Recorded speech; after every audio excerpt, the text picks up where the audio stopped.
तो आज मैंने आपको बताया कि जब चाइनीज़ लैंग्वेज आप सीखें HSK 6 की प्रिपरेशन करें, सबसे पहले आप अपने आप को एक सॉलिड रीज़न दें, और ना सिर्फ सॉलिड रीज़न दें बल्कि अपने आप को एक डेडलाइन भी दें और उस पे वर्कआउट करें। सेकंड चीज़, क्या चीज़ आपको अवॉइड करनी चाहिए। थर्ड चीज़, जो मिसकंसेप्शंस थी। और फोर्थ चीज़, जो टेक्निक्स थी। Hello everyone, welcome back to another video. This is Moazzam, your friend in China. और आज आप लोगों ने वीडियो टाइटल देख लिया होगा कि हम बात करने वाले हैं how did I pass my HSK 6 which is Chinese exam. हाई स्वीपिंग खाउशर, ये वर्ड आपने लाजमी सुना होगा अगर आप चाइनीज़ सीख रहे हैं। हम मालूम है तेरे बाप को मत सिखा। और ये अभी की बात नहीं है, तकरीबन 2-3 साल हो गए इस बात को, जब मैं बैचलर्स अपना पढ़ रहा था और थर्ड ईयर मेरा स्टार्ट ही हुआ था। उन दौरान ही मैंने अपने से पास कर लिया था। तो आज हम बात करने वाले हैं, मैं आपको कुछ टेक्निक्स बताऊंगा और आपको कुछ बताऊंगा कि क्या चीज़ें नहीं करनी चाहिए, किन चीज़ों पे फोकस करना चाहिए, और मिसकंसेप्शन जो है कुछ चीज़ें उनको भी दूर करेंगे। और सबसे पहले मैं आपको बता दूं कि भाई मैं यहाँ पे कोई इंपॉर्टेंट नोट्स लगवाने नहीं आया कि भाई ये सवाल याद कर लें, वो कर लें। कैसा लगा मेरा मजाक? आप ज़रा, आपको पता है चाइनीज़ में ऐसा कुछ होता भी नहीं है। तो सबसे पहले मैं आपको थोड़ा सा अपना बैकग्राउंड भी बता देता हूँ, और ताकि आप रिलेट कर सकें, कंपेयर कर सकें और इस हिसाब से अपनी प्लानिंग कर सकें। तो मैंने जो है चाइना आने से पहले 1 साल कराची कन्फ्यूशन इंस्टीट्यूट में पढ़ा था, और उस दौरान मैंने HSK 4 जो है वो पास कर लिया था। उसके बाद जो है मुझे स्कॉलरशिप मिल गई, मैं चाइना आया, और फिर बेसिक चीज़ें और ज़्यादा स्ट्रॉन्ग होने लगेंगी, क्योंकि ज़ाहिर टीचर्स पहले बेसिक्स, ग्रामर्स, जो ये सारी चीज़ें होती है वो उन्होंने और स्ट्रॉन्ग करी। और फिर एक सेमेस्टर गुजरा, दूसरे सेमेस्टर में कोविड स्टार्ट हो गया था, तो थोड़ी सी पढ़ाई वगैरह और करी, और HSK 5 भी इस तरह आसानी से गुजर गया था। क्योंकि हर साल यहाँ पर आकर मुझे पता चला कि आपकी इवैल्यूएशन होती है हर साल, आपने क्या अचीवमेंट्स किए हैं और उनके कुछ टास्क होते हैं। तो पहले ईयर में मुझे HSK 5 पास करना था, तो जो कि आसानी से हो गया था क्योंकि वहाँ पे माहौल था, इस तरह की चीज़ें। लेकिन फिर कोविड जो है और ज़्यादा पीक पकड़ने लगा दूसरे साल में, और रूल्स एंड रेगुलेशंस बहुत ज़्यादा स्ट्रिक्ट होने लगी। आप कहीं भी नहीं जा सकते थे, आपको बस डॉम में रहना था और यूनिवर्सिटी में इधर उस दौरान मैं डॉम में ही रहता था। तो फिर मुझे समझ आया कि यार अब मैं क्या करूँ, और मुझे ये HSK 6 भी है और ना कुछ बाहर किसी लोगों से मिल सकते हैं। तो उस वक्त मैंने अपने आप को एक सॉलिड रीज़न और गोल टास्क दिया था अपने आप को कि भाई इस साल जो है मुझे HSK 6 पास करना है, और ये इतना मुश्किल है और इससे छुटकारा भी पाना है। क्योंकि ज़ाहिर है उस वक्त कुछ था नहीं करने का, तो मैंने कहा भाई इसको ही करके हटाते हैं साइड पे ना। अच्छा, यहाँ पर मैं एक बात और ऐड करता हूँ। जब कोविड आया तो उसने मुझे एक इंस्पिरेशन ये दी कि अगर आपका एग्ज़ाम ऑनलाइन हो तो ये काफ़ी आसान हो जाता है, क्योंकि उससे पहले तो हम लोग सारे रिटर्न एग्ज़ाम दे रहे थे, करेक्टर्स लिखो। लेकिन जब कोविड आया, ऑनलाइन क्लासेस हुई, तो हम लोगों को टाइप करना था, और वो इतना आसान हो गया क्योंकि आपको करेक्टर्स की प्रैक्टिस ही नहीं करनी पड़ती थी। आपने बस थोड़ी बहुत प्रैक्टिस कर ली और आपको करेक्टर समझ आ गया, आपको पढ़ना आ गया, आप उसको पहचान गए, आप रिकॉग्नाइज़ कर सकते हैं, उसकी मीनिंग पता है बस।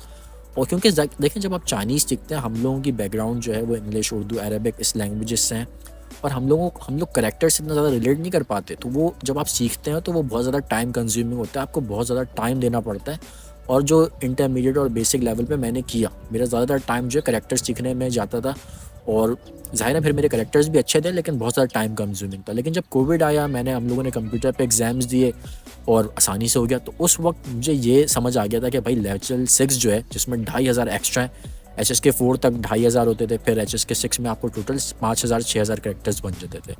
तो मैंने सोच लिया था भाई मुझे कंप्यूटर एग्ज़ाम देना है, और इंशाल्लाह मैं 1 साल में जो है इसे पास कर लूँगा, क्योंकि सारे करेक्टर्स की प्रैक्टिस नहीं करनी हो। तो मैं भी आपको यही एडवाइस करूँगा कि अगर आप प्लान कर रहे हैं HSK 6 का शॉर्ट पीरियड ऑफ टाइम में इसे क्लियर करने का, तो आप करेक्टर्स की तरफ ना जाएँ, क्योंकि करेक्टर्स बहुत ज़्यादा टाइम कंज्यूमिंग है, आपको लिखने के लिए बहुत ज़्यादा टाइम देना पड़ेगा उसे, और इतना ज़्यादा प्रैक्टिकल लाइफ में उसका कोई यूजेज भी नहीं। क्योंकि देखें, मैं अभी जो है वर्क कर रहा हूँ यहाँ पर, और हम लोग सारे जब कोई भी कुछ रिपोर्ट लिखना होता है या कुछ भी करना होता है, तो वो कंप्यूटर पे करते हैं। आपको करेक्टर्स की आपको पहचान है, आपको उनकी प्रोनाउंसिएशन पता है, मीनिंग पता है, दैट्स इट।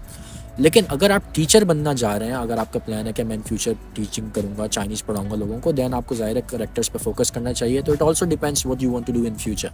तो आप अपने प्लान के हिसाब से आप जो है उसको कैरी ऑन करें। जब हम बात करते हैं तीसरे पॉइंट की, जो कि है मिसकंसेप्शन। बहुत सारे लोगों को ये मिसकंसेप्शन होती है कि जब हम चाइना पहुँचेंगे और वहाँ पर जाकर चाइनीज़ सीखेंगे तभी बहुत अच्छी चाइनीज़ हमें आ सकती है। एक हद तक ये बात ठीक है कि आप चाइना आकर अगर चाइनीज़ सीखते हैं तो आपको बहुत ज़्यादा आसानी होती है, एजेस मिलते हैं, रिसोर्सेज मिलते हैं, एनवायरनमेंट मिलता है। लेकिन आप यकीन माने, इसका HSK 6 से कोई ताल्लुक नहीं है। Bro, what are you talking about, man? अच्छा, मैं आपको इसकी वजह बताता हूँ। क्योंकि देखें, जब चाइना में मैं HSK 6 की प्रिपरेशन कर रहा था, उस वक्त यहाँ पर कोविड चल रहा था, लॉकडाउन लगे हुए थे, आप किसी से इंटरेक्ट नहीं कर सकते, किसी से बातचीत नहीं कर सकते, सब अपने अपने घरों में थे। मैं अपने रूम में HSK 6 की तैयारी कर रहा हूँ। देखें, जब आप चाइना आते हैं, इस इन्वायरमेंट में रहते हैं, तो आप लोगों से इंटरेक्ट करते हैं और बातचीत करते हैं, तो आपकी स्पोकन चाइनीज़ जो है वो बेहतर हो सकती है। लेकिन अगर आप HSK 6 की बात करें, जिसमें आपको रीडिंग, लिसनिंग, राइटिंग स्किल्स अपने प्रूफ करना है, तो उसमें आप लोगों से इतना ज़्यादा इंटरेक्ट ना भी करें तो आपका काम हो जाएगा। आपको अपनी जो बेसिक स्किल्स हैं, रीडिंग, वो आपको खुद ही पढ़नी है, कोई आपको चाइनीज़ आके नहीं पढ़ाएगा। लिसनिंग है आप खुद सीख सकते हैं, राइटिंग है वो आप खुद लिख सकते हैं। तो इसमें आप चाइनीज़ से इंटरेक्ट ना भी करें तो इतना ज़्यादा कोई डिफरेंस नहीं होता। अच्छा, अब हम बात करते हैं अपने लास्ट और मोस्ट इंपॉर्टेंट पॉइंट के बारे में, जो कि है टेक्निक्स एंड प्रिपरेशन। मैंने किस तरह अपनी प्रिपेयर किया था HSK 6 के लिए। तो सबसे पहले जो है मैंने अपनी टेक्स्ट बुक्स अपने लिए बाय की थी HSK 6 की, जो कि 2 होती हैं शंक्स, या हर बुक में 20 चैप्टर्स होते हैं। तो मैंने उसे वो पढ़ना शुरू कर दिया था और मैं वहाँ से वर्ड्स पढ़ता था, उसके जो टेक्स्ट होते थे वो पढ़ता था। आधा घंटा मैं अपना टेक्स्ट पे स्पेंड करता था, रीडिंग, वर्ड्स अंडरस्टैंडिंग और उसकी जो ग्रामर्स होती थी।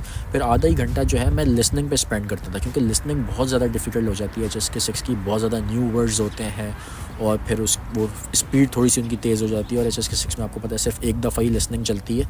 तो आपको पहली दफ़ा हो सकता है, आपको क्यों इतना ज़्यादा टाइम मैं स्पेंड करता था, क्योंकि आप 1-2 दफ़ा सुनेंगे आपको कुछ समझ नहीं आएगा। आप पहले सुने और देखें, मतलब आप जब सुन रहे हो उसको टेक्स्ट को भी देखें, उसके बाद 1-2 दफ़ा आप ऐसे करें, उसके बाद फिर आप टेक्स्ट बंद कर दें और फिर सुनें, फिर समझने की कोशिश करें। तो इस तरह आपको स्टार्टिंग में अपनी टेक्निक्स को रखना है और इस तरह आपको तैयारी करनी है। फिर जैसे जैसे आप आगे बढ़ते चले जाएंगे आपको एक और टाइम स्लॉट देना होगा रिवीजन के लिए। तो जैसे जैसे फॉर सपोज आपने 5 दिन लगाया, आपने 5 चैप्टर्स पढ़ लिए, उसकी रीडिंग, राइटिंग और लिसनिंग पे बड़ा फोकस करा। अब आपको एक और टाइम स्लॉट क्रिएट करना होगा रिवीजन के लिए। आप रोज़ाना एक चैप्टर आगे पढ़ें और एक चैप्टर पीछे से रिवाइज़ करें।